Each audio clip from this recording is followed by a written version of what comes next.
Let's get the latest in Aurora. Uwan made landfall in Dinalungan as a super typhoon around 9:10 p.m. last night.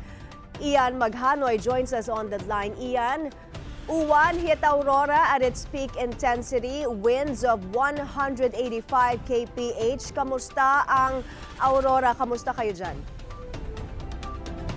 The local disaster risk reduction management office of Baler here in Aurora have claimed that there are no casualties or recorded injuries since the landfall of Super Typhoon Uwan here in the province since Sunday night.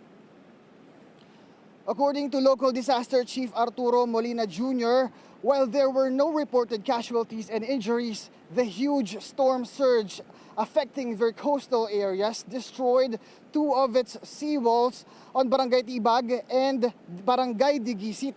Meanwhile, at least 3,000 local residents situated on flood-prone and coastal areas have sought evacuation for safety.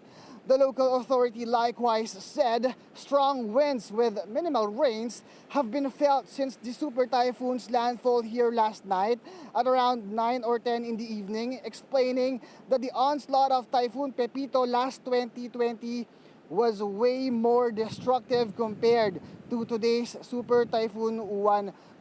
This morning, fallen debris and fallen trees have already been cleared on the road, but as you can see on my back, there are huge and a lot of tidal waves crashing down the shoreline, and that only means that the local government have already prohibited everyone to get near the shoreline and swim on this very dangerous sea since its tidal waves were ranging from at least 1 to 4 meters above the sea level.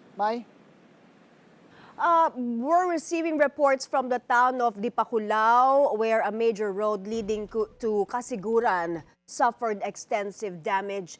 Do you have any word from the LGU or disaster officials about that? Yes, we can confirm that because according to the local disaster chief here in Baler, that kind of road in that particular area has already been destroyed because of the storm surge, and we are about to get the latest update for agenda tonight on that particular matter.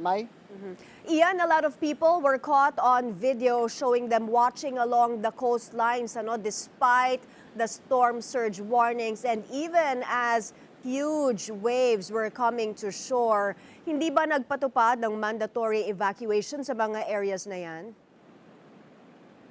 Well, the local government is continuously implementing its pre-evacuation measures since or before the landfall of Super Typhoon Uwan in here, and the local government and the authorities have already reiterated its call, and it's already up to the residents if they will abide to it or not. But so far as you can see in my back in here, there were at least 0 residents that are on standby in here for the huge tidal waves.